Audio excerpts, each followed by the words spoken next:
మెత్తని జాం పండు సిగ్గుపడుతుంది.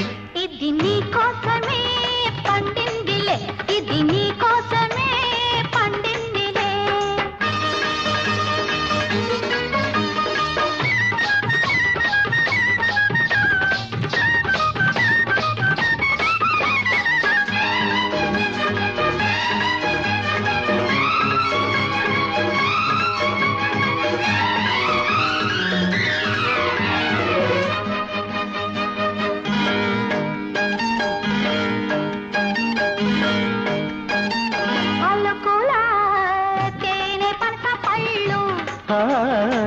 తలుకుల పచ్చదక్క పళ్ళు